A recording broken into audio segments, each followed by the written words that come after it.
اللہ کے رسول کی محفل سجی، سب بیٹھ کر اچھی پیار کی باتیں ہو رہی ہیں، سب کو مزہ آ رہا ہے، سب کو اچھا لگ رہا ہے۔ ایسے میں ایک نوجوان روتے ہوئے اللہ کے رسول کے پاس آتا ہے۔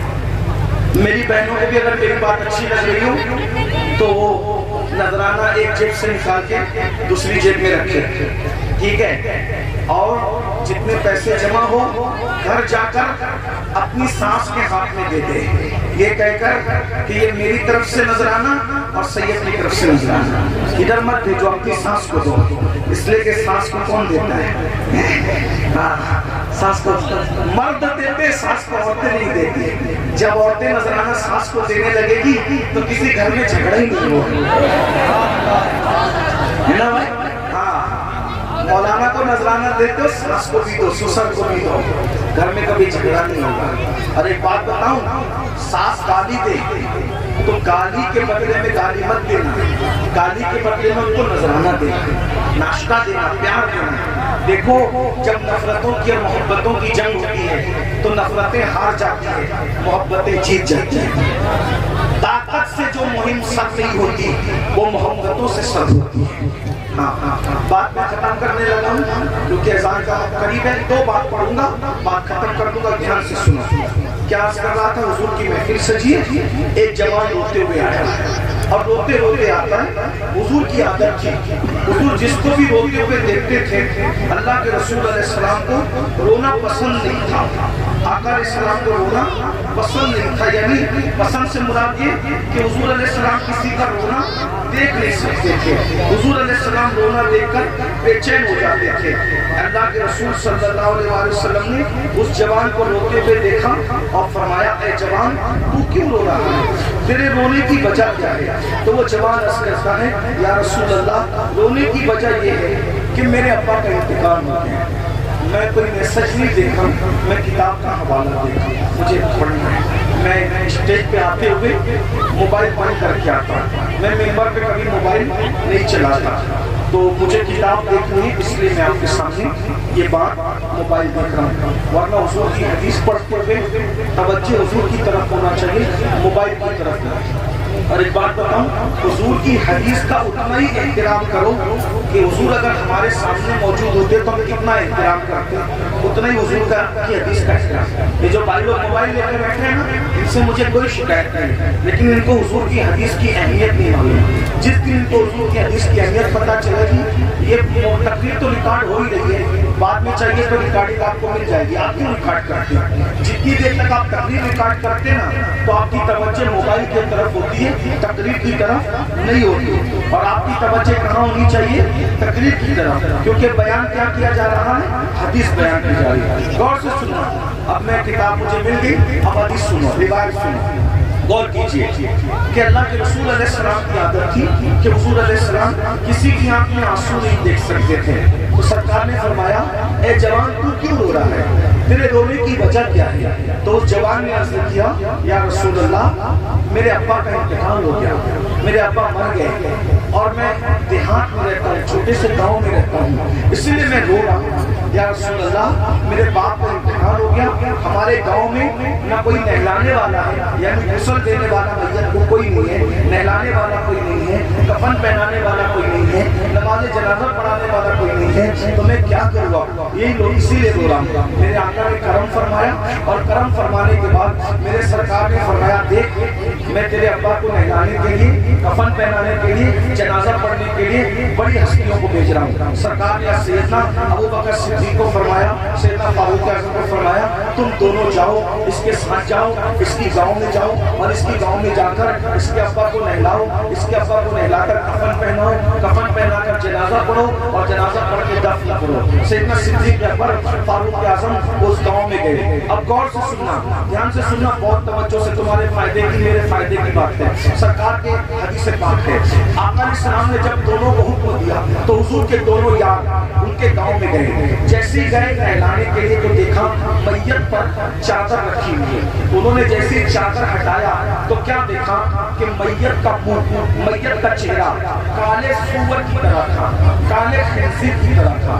اس کا منہ کیسے ہو گیا؟ کالے سور۔ سور جانتے ہو نا، سور پتہ ہے نا، سور کا نام آنے سے تمہیں چڑ آتی ہے نا، اللہ اکبر، سور کے نام سے بھی تمہیں نفرت ہے نا۔ اس میت کا چہرہ کالے سور کی طرح، کالے خنزیر کی طرح۔ ایک تو خنزیر، ایک تو سور، وہ بھی کون سا؟ کالا۔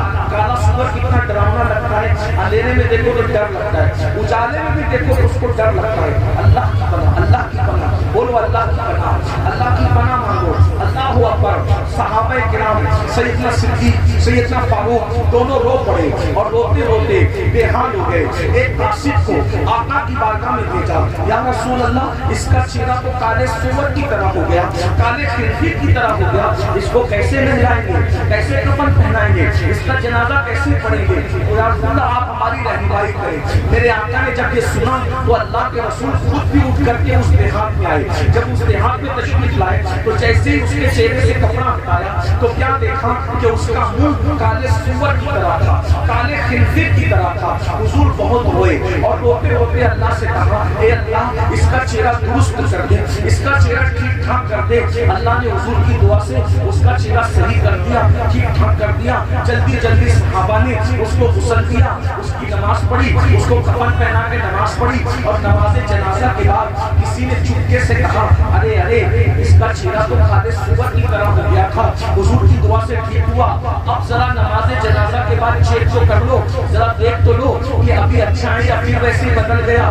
جب نماز جنازہ کے بعد اس کے منہ سے کفن ہٹایا تو کیا دیکھا کہ اب بھی اس کا چہرہ کالے سور کی طرح تھا، کالے خنزیر کی طرح تھا۔ اللہ اکبر۔ صحابہ کرام نے پوچھا، یا رسول اللہ اس کا چہرہ بار بار سور کی طرح کیوں ہو جاتا ہے، خنزیر کی طرح کیوں ہو جاتا ہے، وہ بھی کالے سور کی طرح، اس کا چہرہ جنازے میں بدل کیوں جاتا ہے؟ تو میرے آقا نے خود کچھ کہنے کی بجائے اس کے بیٹے کو بلایا اور بلا کر کے پوچھا، اے جوان تو سچ بتا کہ تیرا باپ کرتا کیا تھا؟ میرا اللہ کسی پہ ظلم نہیں کرتا، میرا اللہ تو پردے ڈالتا ہے، میرا اللہ یوں کسی کو ذلیل نہیں کرتا، یہ بتا کہ تیرا باپ کرتا کیا تھا؟ اس جوان نے کہا، یا رسول اللہ میرا باپ کوئی گناہ نہیں کرتا تھا، وہ بہت اچھا تھا، لیکن اس کے اندر صرف ایک برائی تھی کہ جب نماز کا وقت آتا تو وہ سو جایا کرتا تھا، وہ نماز نہیں پڑھتا تھا۔ تب میرے آقا نے فرمایا، اے میرے صحابہ جو نماز نہیں پڑھے گا قیامت کے دن، جو نماز نہیں پڑھے گا قیامت کے دن جب وہ اپنی قبر سے اٹھے گا تو اس کا پورا جسم انسان کی طرح ہوگا مگر اس کا چہرہ کالے سور کی طرح ہوگا، کالے خنزیر کی طرح ہوگا۔ اے نماز نہ پڑھنے والے میرے بھائیوں، تمہارے رسول کے قول پر تم کو یقین نہیں ہے؟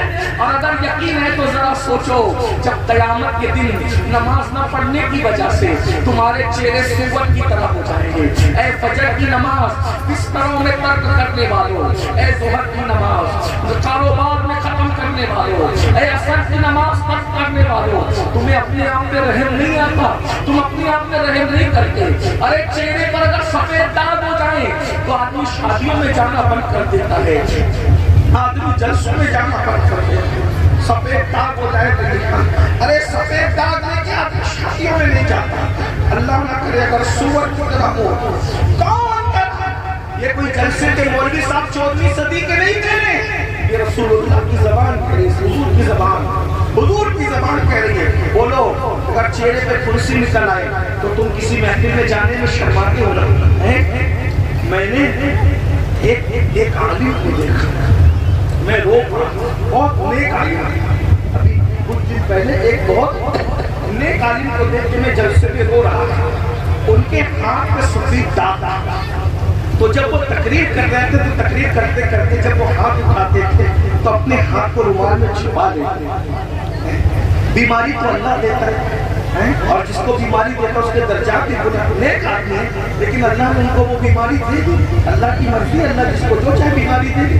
تو جب وہ ہاتھ چھپا کر کے تقریر کرتے تھے تو میں نے دیکھا تو میری آنکھ میں آنسو آ گئے، مجھے خیال ہے اللہ انسان سفید داغ جلسے میں نہیں پڑھنا پاتا، جب اس کا منہ نماز نہ پڑھنے کی وجہ سے کالے سور کی طرح ہوگا، کالے خنزیر کی طرح ہوگا، تو یہ تیری بارگاہ میں منہ لے کر کیسے جائے گا؟ آج کتنے لوگ اس جلسے میں آئے ہو، ظہر پڑھی، عصر پڑھی، فجر پڑھی، اکثر لوگوں نے نہیں پڑھی، اور رسول اللہ نے فرمایا جو نماز کالے سور کالے خنزیر ایک وقت کی نماز کے لیے صرف 10 منٹ کا ٹائم لگتا ہے، 10 منٹ سے زیادہ نہیں، 5 وقت کی نماز کے لیے 50 منٹ۔ اگر مجھے لوگوں کی بوریت کا احساس نہ ہوتا تو نماز کی اہمیت کے تحت میں کسی عنوان پہ تقریر ہی نہیں کرتا، میں پوری زندگی سے نماز پڑھتا ہوں، کیونکہ مجھے معلوم ہے جو نماز پڑھے گا اس کی دنیا بھی سمجھ گئی، آخرت بھی سمجھ۔ اپنی قوم کو اگر میں صرف نمازی بنانے میں کامیاب ہو جاؤں تو یہ میرے لیے بھی نجات ہے، ان کے لیے بھی نجات ہے، کیونکہ نماز سے بڑی چیز کامیابی کے لیے کوئی ہے ہی نہیں، اس لیے اپنے بچوں کو نمازی بناؤ۔ دوسری چیز، جہنم کے اندر سب سے زیادہ عذاب کس کو ہوگا؟ 3 لوگوں کو ہوگا، 3 لوگوں کو۔ نمبر 1 بے نمازی کو۔ اب دوسرا سنو، بات ختم، اس سے دھیان سے سننا۔ آپ ہمیشہ مقرر بلاتے ہیں، آج آپ نے مقرر نہیں بلایا، آج آپ نے فقیر بلایا، فقیر۔ یہ فقیر کے دل کا درد سنو، تقریر میں درد ہے دل کا، فقیر کا، قادری فقیر، غوث پاک کے فقیر کے دل کا درد ہے، سن لو۔ سب سے زیادہ عذاب بے نمازی کو، دوسرے نمبر پہ سب سے زیادہ عذاب کس کو؟ جو دنیا میں نشہ کرے گا، اس کو نشہ کرنے والا۔ آج میری قوم میں نشہ عام ہو گیا، شراب کا نشہ، درخت کا نشہ، بھنگ کا نشہ، چرس کا نشہ، انجیکشن کا نشہ، ہیروئن کا نشہ۔ نشہ کرنے والوں کا انجام ایک حدیث میں سن لو بس، پھر بات کرتا ہوں، توجہ۔ قیامت کے دن جن لوگوں نے دنیا میں نشہ کیا ہوگا، نشہ، قیامت کے دن جب وہ اپنی قبروں سے اٹھیں گے تو اللہ کے رسول فرماتے ہیں جس نے ایک بار بھی دنیا میں نشہ کیا، ایک بار، صرف ایک بار، اور توبہ نہیں کیا، توبہ کے بغیر مر گیا، تو آقا فرماتی ہے جب وہ اپنی قبر سے اٹھے گا یا تو اس کا چہرہ سور کی طرح ہوگا یا تو اس کا چہرہ بندر کی طرح ہوگا۔ وہ سور یا بندر کی شکل میں اٹھے گا جس نے ایک بار نشہ کیا۔ اور حضور کیا کریں گے اس کے ساتھ؟ توجہ، اللہ کے رسول فرماتے ہیں جب نشہ کرنے والا اپنی قبر سے اٹھے گا تو اس کی آنکھوں سے خون بہ رہا ہوگا، اور جن چیزوں سے اس نے دنیا میں نشہ کیا ہوگا وہ نشے کی چیزیں اس کے گلے میں لٹکی ہوئی ہوگی، اور اس کے پورے جسم پہ نشہ کرنے والے کے جسم پہ سانپ اور بچھو چپکے ہوئے ہوں گے، اور اس کے منہ سے پاخانہ نکل رہا ہوگا، منہ سے پاخانہ، وہ پاخانے کی الٹی کرنا ہوگا۔ نشہ کرنے والے میرے جوانوں، جو دوست تمہیں کتا گولی کی طرف، نشے کی گولی کی طرف، انجیکشن کی طرف، نشے کی طرف لے جاتے ہیں، وہ تمہارے دوست نہیں ہیں، وہ تمہارے دشمن ہے، دشمن۔ اللہ کے رسول نے فرمایا جو نشہ کرتا ہے میں محمد اس سے بیزار ہوں، اس کے ساتھ میرا کوئی رشتہ نہیں ہے، قیامت کے دن میں اس کے ساتھ بیزار ہوں۔ اور آقا فرماتے ہیں نشہ کرنے والا جب نشہ کر کے مرے گا اللہ اس کو جہنم میں ڈالے گا تو وہ مجھے پکار کر کہے گا یا رسول اللہ مجھے بچا لو، یا رسول اللہ مجھے بچا لو، تو میں کہوں گا تو میری شفاعت کے قابل نہیں ہے۔ حضور علیہ السلام کہیں گے او نشہ کرنے والے تو میری شفاعت کے قابل نہیں ہے۔ بولو دنیا میں نشہ کرو، فلمیں دیکھ کر، پکچر دیکھ کر، بلکہ آؤ ایک حدیث سنو، دردناک حدیث۔ میرے آقا فرماتے ہیں اگر کوئی نشہ کرے تو نشہ کرنے والوں کے ساتھ تم اپنا رشتہ مت رکھو، نشہ کرنے والے کو پہلے سمجھاؤ، اگر مانتا ہے تو ٹھیک ہے، نشہ کرنے والا اگر پتہ چل جائے کہ بندہ نشہ کر رہا ہے تو نشہ کرنے والے کو پہلے سمجھاؤ، مانتا ہے تو ٹھیک ہے، نہیں مانتا اس کا بائیکاٹ کرو۔ آقا فرماتے ہیں نشہ کرنے والے سے تعلق مت رکھو، نشہ کرنے والے سے رشتہ مت رکھو۔ اب نشہ کرنے والے سے رشتہ رکھنے کا انجام کیا ہے سنو۔ آقا فرماتے ہیں جس نے نشہ کرنے والے کو ایک لقمہ کھلایا، لقمہ، تو آقا فرماتے ہیں نشہ کرنے والے کو جو کھانا کھلائے گا ایک لقمہ، اللہ اس کے جسم پر قیامت کے دن سانپ اور بچھو مسلط کرے گا۔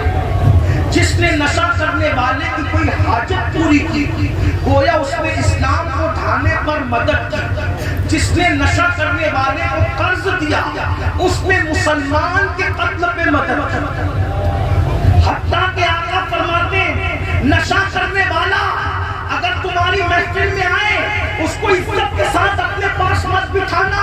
اگر تمہیں پتہ چل جائے کہ اس نے نشہ کیا پہلے سمجھاؤ, نہیں مانے اس کو اپنے ساتھ مت بٹھانا. آقا فرماتے ہیں اگر تم نشہ کرنے والے کو اپنے پاس عزت سے بٹھاؤ گے تو اللہ قیامت کے دن تم کو اندھا اٹھائے گا. اللہ بتاؤ, جب نشہ کرنے والے کو اپنے پاس بٹھانے, یہ مولانا اگر پتا چلے کہ کوئی بندہ نشہ کرتا ہے پھر بھی اللہ کے رسول کے منع کرنے کے بعد مولانا اپنے پاس نشہ کرنے والے کو بٹھائے تو اللہ مولانا کو اندھا اٹھائے گا. تو جو خود نشہ کرتا ہے اس کا کیا انجام ہوگا؟ بتاؤ, جب نشہ کرنے والے کو عزت سے بٹھانے والے مولانا کو اللہ اندھا اٹھا رہا ہے تو جو نشہ کرتا ہے اللہ اس پہ کتنی ناراضگی کا اظہار کرے گا, اس کو کیسا. اس لیے میرے بھائیوں, وہ اہلیکم نارا, اپنے آپ کو بھی جہنم سے بچاؤ, اپنی اولاد کو بھی جہنم سے بچاؤ, جہنم کے راستے پہ مت جاؤ. اور اللہ کے رسول فرماتے ہیں التائب من الذنب کمن لا ذنب له, گناہ سے توبہ کرنے والا ایسا ہے جیسے اس نے گناہ کیا ہی نہیں ہے. توبہ کر لو اللہ سب معاف کر دے گا. توبہ کے دروازے کھلے, اللہ سب معاف کر دے گا. سچی توبہ کرو. بولو توبہ کرتے ہو, سورج غروب ہو رہا ہے, توبہ کا وقت ہے, سب توبہ کرتے ہو, سب کرو گے. ارے توبہ کرنے والے کے بارے میں میرے آقا فرماتے ہیں جب کوئی جوانی میں توبہ کرتا ہے تو اللہ 70 دن تک آسمان میں نور کی قندیلیں جلاتا ہے, اور فرشتے ایک دوسرے سے کہتے ہیں آج ایک جوان نے توبہ کی ہے, اسی خوشی میں اللہ نے نور کی قندیلیں جلائی.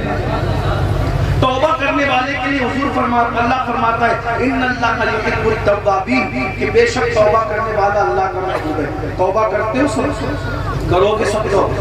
بھائیوں, کیسے کیسوں نے توبہ کی, اللہ نے قبول کیا.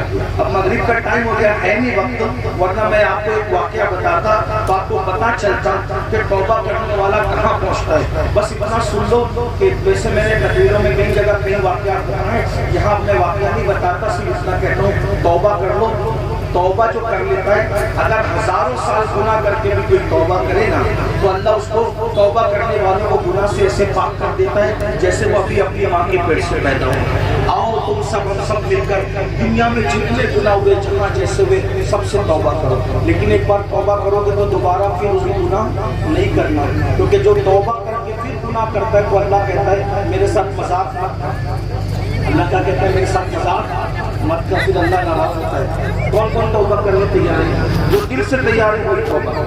سبحان اللہ. آئیے سب, میں بھی آپ سب توبہ کرتے ہیں. استغفر اللہ, دل سے پڑھو استغفر اللہ, استغفر اللہ رب